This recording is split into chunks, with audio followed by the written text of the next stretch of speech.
Well, you know, I don't have a problem speaking up and speaking out for for the little guy, and up here in Alaska, for Alaskans who have a desire to see clean government up here also.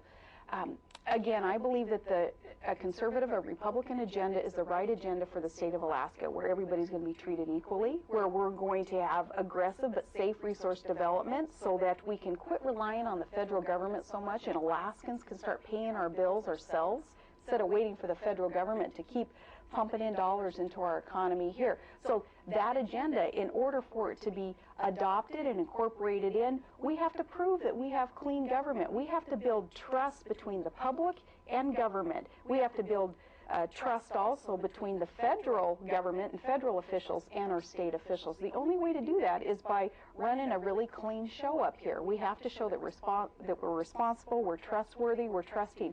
So when I see that something's amiss, when I see that something's quite apparent that is an unethical action being taken, I'm going to speak up and speak out because I want to protect that agenda that I believe is right for Alaska, is right for America. I feel like somebody's got to do it. But don't you think, though, that there are many people who have come to government who were honest, faithful to the Constitution and the oath of office that was taken, but yet there's something about the process, there's something about politics, there's something about people, sometimes it can be naivete that can really corrupt one, and sometimes it's not always intentional. It's just that it can happen in such a harmless way. And even if in your background, if somebody were to look close enough, they really want to find something on you, something so innocuous could become a big deal depending on how much the media just hammers it and the public and the public. That's true, but here again, if you're going to serve, you got to be serving for the right reasons. You have to be willing to be absolutely scrutinized, though, in all of your actions if you want to serve in public office. Public officials should be held to a higher standard, I think. And a friend of mine had told me years ago when I first got into local politics on a city council seat, they said, you know, his advice to me was, in politics, you're either eating well or you're sleeping well. I want to be able to sleep well. I want my kids to be able to sleep well and not worrying about their mom being tempted to do anything corrupt or unethical. So, you know, my kids are going to be holding me accountable also. But I just think that public officials held to a higher standard. Otherwise, don't run for office. Don't be willing to sign your name on the bottom line as a candidate unless you're willing to be scrutinized. Does it really matter the size of the state, whether Alaska is the lower 48? Does it change your responsibilities of, let's say, Governor Schwarzenegger from California?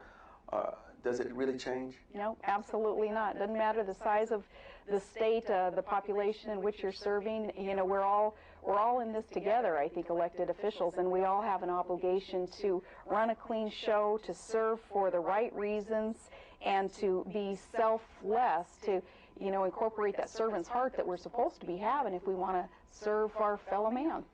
This is Armstrong Williams. This is the right side, I guess, is the governor of Alaska, Governor Sarah Palin, the most popular governor in the United States. Her approval ratings hover around 88, 89%. It's absolutely incredible. When we return, we're going to get into some of the political issues of the day, President Bush's unpopularity, the war in Iraq, and just more about Alaska. We'll be back.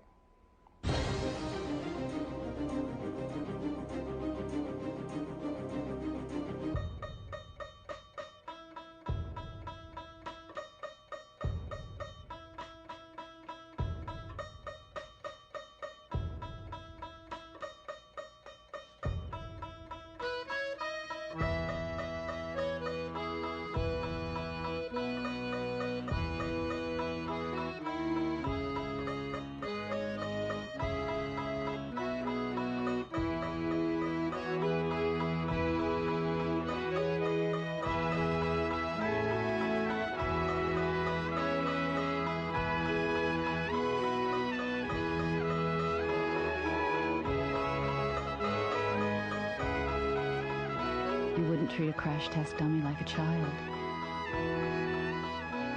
So why treat a child like a crash test dummy? If they're under 4'9", they need a booster seat. Learn more at boosterseat.gov.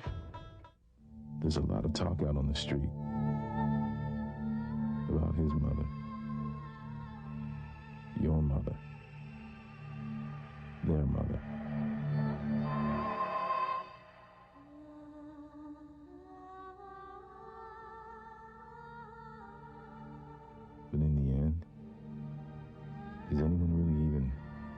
thinking about them?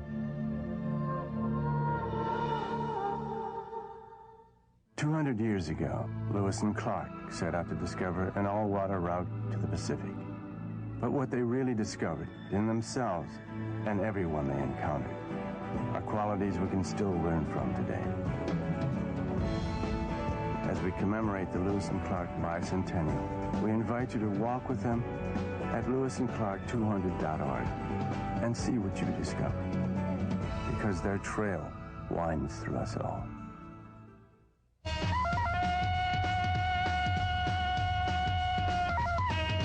Tarzan, Lord of the Jungle, King of the Apes, Father of Boy. He knows what it takes to be a dad. You go for a ride, you take a swim, you hang out. All it takes is time. Hey, it doesn't take a hero, but it takes a man to be a dad.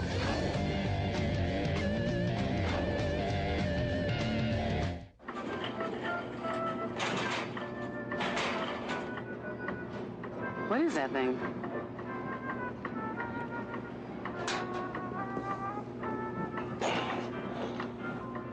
Looks like somebody's double chin. Must have lost it snacking on fruits and vegetables. Somebody's gonna trip on that.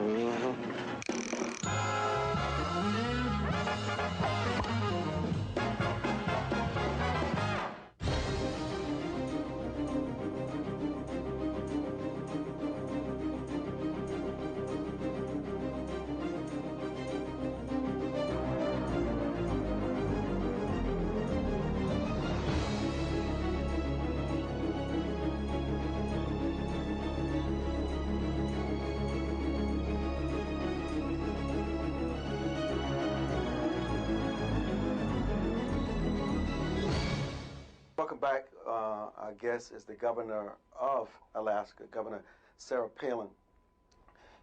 You know, how is it for you as an elected official when you know you made a mistake? You made a gaffe, you've used bad judgment, and yet you have your closest allies saying, don't admit it, it'll go away. How do you address that? Because so much in today's America, people just want people who can be honest and who are willing to admit, hey, I used bad judgment, I made a mistake. And people are accepting that. And I don't know why is it that people don't understand. It's not necessarily the allegation that a person is being charged with. It's what they try to do to cover it up and not to admit to the obvious. Yeah. I'll never forget my mom's lesson. She always taught me was, you know, the old saying about, my, what a tangled web we weave when we try to deceive. So I always remember that. And truly it is just, I think, easier also to admit, hey, I blundered through that one, I made a mistake, I didn't communicate that one well at all. And then the public does, they're quite forgiving. They let you move on. So, you know, I got to keep remembering that also, because I'm messing up all the time too. I make a decision or I think, oh, surely the public knew what I meant when I said that or wrote that piece or communicated with the legislator maybe on some legislation. And if I blunder through it, I have to kind of ask forgiveness of the public and trust that they're going to let me move on. You know, we've had an opportunity to, and it's okay if the phone rings. Okay. You're a governor. We expect that. Thank you. You know, we've had an opportunity to really examine what we consider to be just a critical issue to the remaining survival of the pristine nature of Alaska. We never realized just how sensitive and how important this issue of the Pebble Mine is. And whatever decision that is made, it could change life in Alaska forever. How do you reconcile between what Northern Dynasty, the assurances that they're making that it won't tamper with the salmon, there won't be cyanide, there won't be sulfuric acid, even though tests have shown that it is already in the soil, that the salmon will not be harmed, the environment will not change. How do you get to the point where you decide whom you will trust, especially when it's a part of your legacy? It will probably be on your clock when that decision is made, because I consider that to be a very